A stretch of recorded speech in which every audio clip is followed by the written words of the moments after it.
안녕하세요. 강남몰입니다. 미국이 기준금리를 인상하면 물가가 정말 잡히는 게 맞는지, 그리고 코스피는 어떻게 되는지에 대한 생각을 정리해 봤습니다. 주말에 봤던 기사인데요. 연준 점도표에 따르면 미국의 기준금리를 올해 말까지 3.4%까지 전망한다는 내용이었습니다. 올해 초만 하더라도 연준이 언급한 중립금리는 2.5%였는데 말이죠. 중립금리 2.5%라는 것이 인플레도 경기 침체도 유발하지 않는 최적의 금리라고 하더니 이제는 3.4%까지 전망한다고 합니다. 최근 기준금리 인상의 목적은 계속 물가 안정이었죠. 미국의 CPI 증가율을 보면 앞서 올렸던 기준금리 수준으로는 물가 잡기가 힘들 것이라 판단하나 봅니다.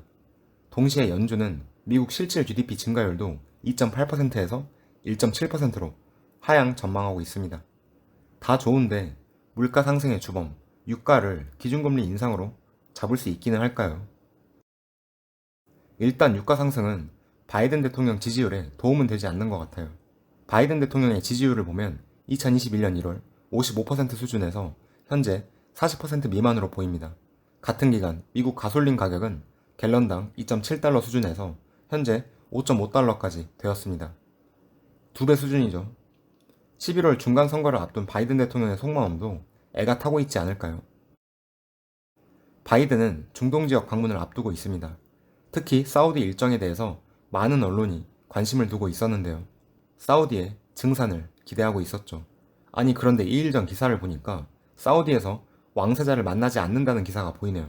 바이든 대통령의 협상 의지가 의심됩니다. 뭐 어쩌겠다는 건지 모르겠습니다. 바이든 대통령은 사우디 증산을 위해 어떤 카드를 내밀 수 있을까 보면 기간시설, 청정에너지, 우주기술, 사이버 등을 둘러싼 제휴 정도가 언급되고 사우디도 포스트 석유 시대를 대비해서 투자 기술력이 필요할 것이라 생각은 듭니다. 하지만 바이든 대통령의 저 정도 카드로 협상이 될 수 있을까요?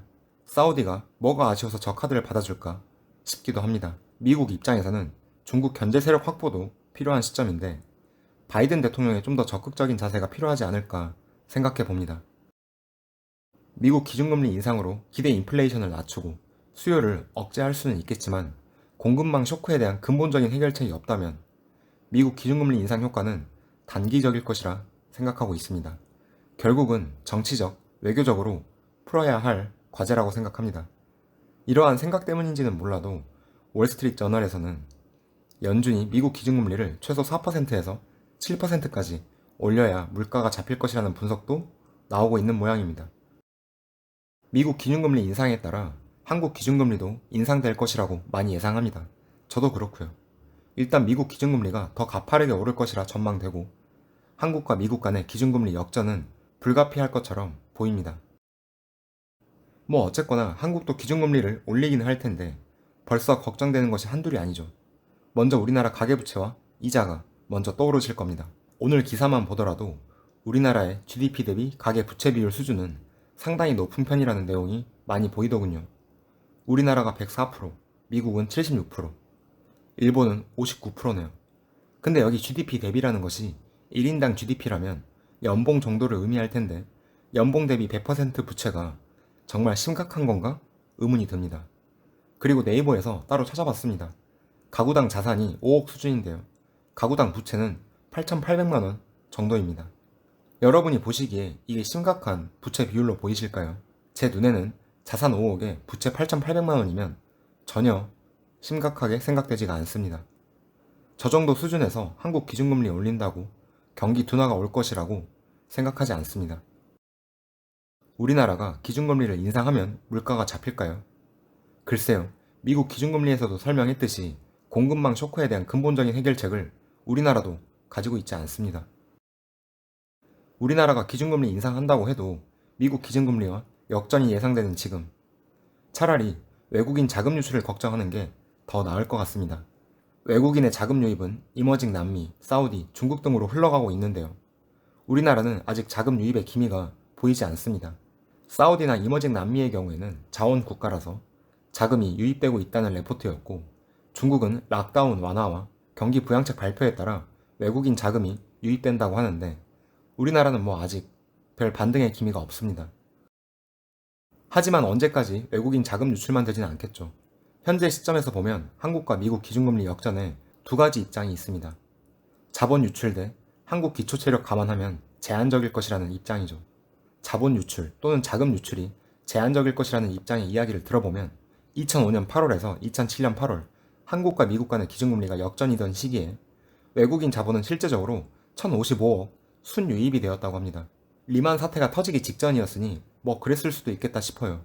리만 사태가 터지고 외국인 자본 순유출은 엄청 심했겠죠. 그리고 2018년 3월부터 2019년 10월 한미 기준금리가 또 역전이던 시기에 외국인 자본 187억 달러가 순유입되었다고 합니다.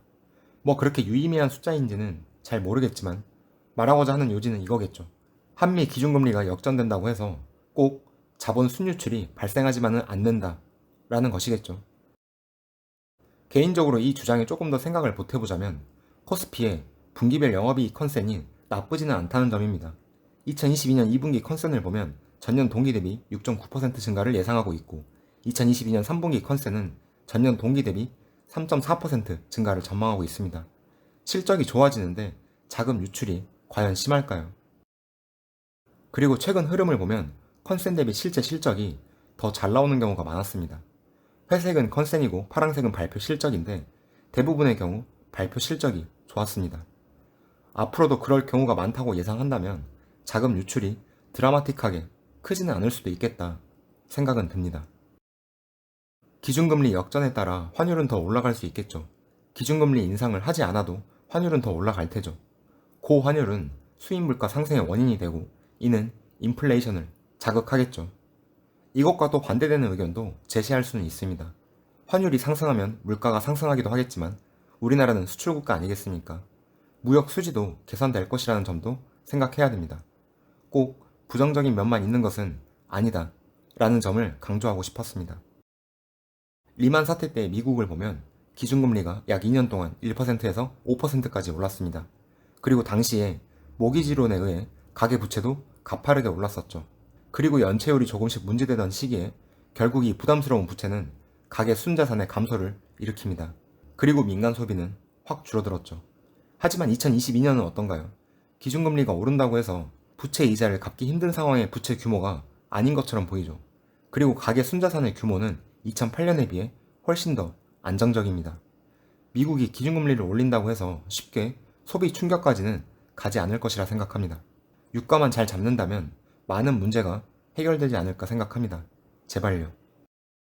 정리하자면 미국의 중립금리 2.5%라고 하더니 지금은 3.4%까지 언급된다. 월스트리트저널은 최소 4%까지 언급하고 있다. 그런데 미국 기준금리 인상하더라도 유가 그리고 물가를 잡는 것은 단기적인 효과에 그칠 것 같다. 기대 인플레를 낮추고 수요를 억제하기보다는 러시아, 사우디에서 정치적, 외교적으로 문제를 해결하는 것이 빠를 것 같다. 미국 기준금리 인상에 따라 한국 기준금리도 인상은 하겠지만 가계부채로 인한 위험은 크지 않을 것 같다. 미국과 마찬가지로 물가 안정 효과는 없을 것이다. 한국과 미국 기준금리 역전에 따른 자본 유출 문제는 확신은 없지만 현재 코스피의 PER 10배 수준, PBR 0.9배 수준인 점을 고려하면 추가 하락은 상상하기 힘들다. 최근 도서관에서 빌려 읽은 책에서 우연히 봤던 아마라의 법칙을 소개해봅니다. 어떤 신기술을 인식했을 때 처음에는 과장된 기대감으로 가파르게 인지도가 오릅니다. 하지만 곧 실망을 하고는 급락을 하며 환멸감의 골짜기를 만든다고 합니다. 그리고 다시 신기술에 대한 기대감이 조금씩 오르면서 주가는 인지도는 안정기에 접어들죠. 이걸 반대로 생각하면 지금 이 시기는 과장된 공포감으로 저점을 찍은 상태이지 않을까 생각합니다. 공급망 우려는 언젠가 해결될 것이고 코스피 영업이익 컨센을 신뢰할 수 있다면 지금 주식장 믿고 버텨볼만 하지 않겠나 생각합니다. 조금 더 나아가서는 저점 매수의 기회로도 삼을 수 있다고 생각해봅니다. 잘못된 생각일 수 있겠지만 오늘 이것저것 뉴스를 보면서 생각을 정리해봤습니다. 오늘 준비한 영상은 여기까지입니다. 강남오리 유튜브 채널 멤버십을 통해 후원해주신 휴넬후님, 김가즈아님, 더리치님 감사합니다. 영상과 관련된 생각을 편하게 댓글로 공유해주세요. 구독과 좋아요는 자료 정리할 때 큰 힘이 됩니다. 영상 끝까지 시청해주셔서 감사합니다.